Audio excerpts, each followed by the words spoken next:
Hello everyone, in this video I will be explaining the concept of linked lists in programming. In this video I will show a visual representation of linked lists, I'll go over some pros and cons of linked lists, and lastly I'll show you how you can code a linked list. Without further ado, let's get started. To understand how a linked list works, there's two things we need to first cover: pointers and nodes. First, let's look at pointers. A pointer is something that points to another location in memory. Essentially, a pointer is a variable that stores the memory address of another variable or data structure. So for example, we could have a variable called x that stores the value 25. And then over in memory, at the address 25, we could have a variable called y, which is equal to 10. In this scenario, x is a pointer to y because it points to the memory address that y is stored in. Now that we understand what a pointer is, we can look at nodes. A node is a simple data structure that consists of two things. One is data, and two is a pointer to another node.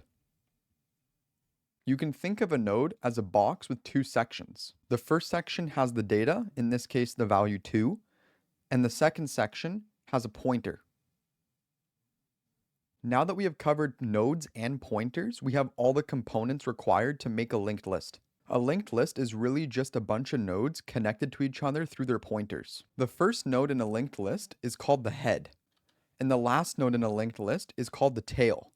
The tail node of a linked list points to none or null depending on the programming language you're coding in. Now that we know what a linked list is, let's look at some pros and cons. First, let's look at some pros. A linked list is a dynamic data structure. This means that the size of our linked list can increase and decrease depending on how many things we want to save in it. A linked list works by dynamically allocating more memory as it is needed.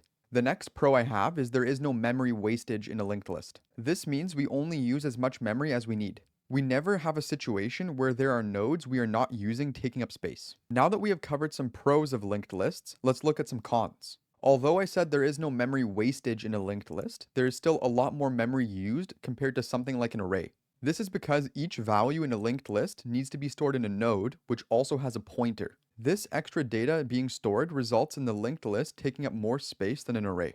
Next, traversal. The linked list I have shown in this video is called a singly linked list, and it cannot be traversed in reverse order. This is a pretty big downside to linked lists, considering there's other data structures like arrays that can be traversed in both directions. My last con is there's no random access in a linked list. Unlike an array where you can access any value in constant time by specifying its index, a specific value in a linked list can only be accessed starting from the head. This is because of the linked list dynamic memory allocation mentioned earlier. In a linked list, we don't know where all the values are being stored in memory. We can only find those values by starting from the head and traversing to the value we are looking for. For example, if this is our computer's memory, we might have one node of our linked list stored here, while another one is being stored here, and another one is being stored down here. In the case of an array, the values would be stored in consecutive memory locations. Now that we have covered some pros and cons of linked lists, let's go over a coding example. For this coding example, we're going to be programming in Python. To code your own linked list, or pretty much any data structure like this, you're going to need to know what object-oriented programming is. If you don't know what object-oriented programming is and you want a quick lesson in object-oriented programming, I've made a YouTube short about object-oriented programming in Python that I'll have linked in the description below. Okay, so first we're going to make our node class. So we're going to say class node, and now we're going to write the constructor method. So we're going to say self, and we're also going to say data. This data is going to be the data that is stored inside of our node. So we're going to say self.data is equal to data. And then, like mentioned earlier, a node also has a pointer to another node. So we're going to say self.next is equal to none for now, because we don't actually know what that next node is going to be. So just to review, this is going to be the data that's stored inside our node, and this is going to be the pointer to the next node. That's all we have to do for the node class. So now we're going to move on to the linked list class. We're going to say class linked list. And for the constructor, we're going to say self and also head, which is going to be the first node of our linked list. And we're going to specify the default value of none for this. So if we're not given a head node, when we go to make a linked list, we're going to set it to none. Inside of here, it's super simple. All we're going to say is self.head is equal to head. So now with just this little bit of code, we're already able to make a linked list with only one node in it. Just to show you what I mean, if we say that x is equal to node, and we pass in a value of 1 or whatever value you want, and then we go and print x.data, and we can also print x.next. Let me run this. You can see here that we have our data of 1 and our next is none because there is no next node. We can take this a step further by saying y is equal to linked list, and then we pass in x here. Now we've made a linked list object and we're putting x as the head node inside of that linked list. We can show that by printing y.head.data and y.head.next. After we run this, you can see that we get the same output here, 1 and none. The only difference is that now we've put that node inside of the linked list. Now that we've done that, let's write the function that's going to let us add more nodes to our linked list. Inside of our linked list class, we're going to put another method and we're going to call that method append. Append is going to take in self, and it's also going to take in a node. Inside of this method, we're first going to say temp is equal to self.head so that we can keep track of our head node. Now we're going to say if temp doesn't equal none, or in other words, we're checking here to see if our linked list already has at least one node in it. Inside of here, we're going to say while temp.next doesn't equal none, which is pretty much going to loop until we reach the last node of our linked list. We're going to say that temp is equal to temp.next.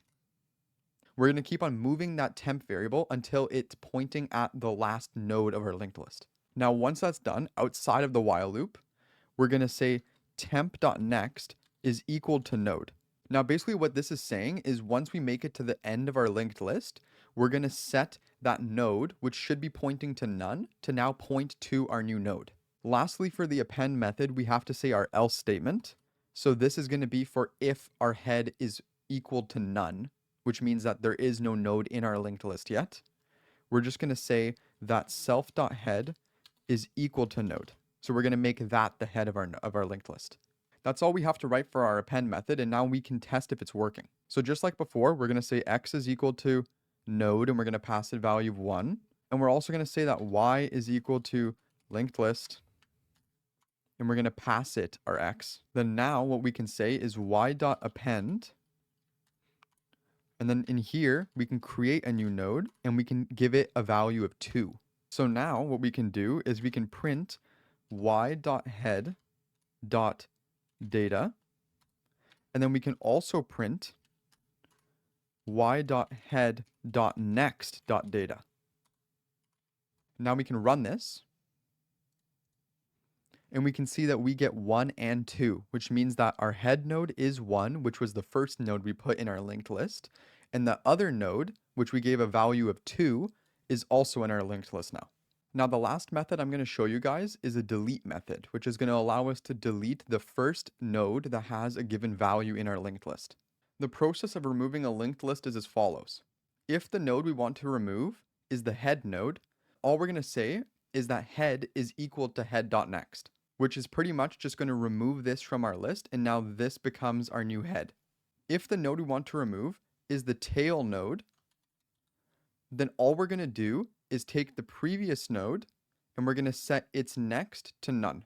If the node we want to remove is somewhere in the middle of our linked list, let's say it's this one here, all we're going to do is take the node before it and set its next to the node we want to remove's next. So it's effectively jumping over it, and then now this guy is not in our linked list. So inside of our linked list class, we're going to write our method for delete. It's going to take in self, and it's also going to take in a value because we're going to look for that value to remove it from our linked list. Now, just like in our append method, we're going to say temp is equal to self.head. So this is going to point to our head node, and then we're going to be able to move this until we get to the node with the value we're looking for. So the first case we have to check for is if our head node has the value we're looking to remove. We can do this by saying if temp.data is equal to value. If our temp node's data is equal to value we were looking for, and in this case, it would be the head node, we're going to say that self.head is equal to temp.next. So this is going to basically take our head node and we're going to make it equal now to the next node in our linked list. So now it becomes the new head node. Otherwise, we're going to have to loop through our linked list. So we're going to say while temp doesn't equal none,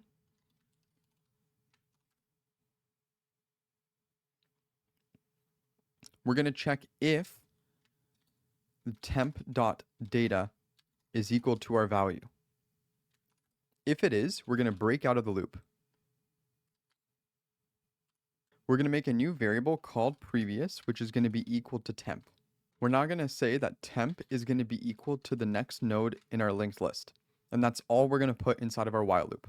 We're now going to say outside of our while loop, if temp is equal to none, we're going to return. Next, we're going to say previous.next is equal to temp.next. And then lastly, we're going to set temp to none. That's all the code needed for our delete method, and now we can check if it works. So to test this, just like before, we're going to say that x is equal to node with a value of 1. We're going to make a linked list called y that has a head node of x, and we're going to append a node with a value of 2 to y. In addition to this, we're going to also append another node with the value of 3 into y, and another node with the value of 4 into y. We're now going to call the delete method by saying y.delete, and in here we're going to say 3, for example. Now let's write a few print statements just to test to make sure that that node was actually removed from our linked list. So we're going to say print y.head.data, print y.head.next.data, and then we're also going to print y.head.next.next.data. Now we can run this, and we can see that now we have 1, 2, and 4 in our linked list. All right, that's all I've got for this video. Hopefully you found this video helpful, and if you have any questions, please feel free to leave them in the comments below.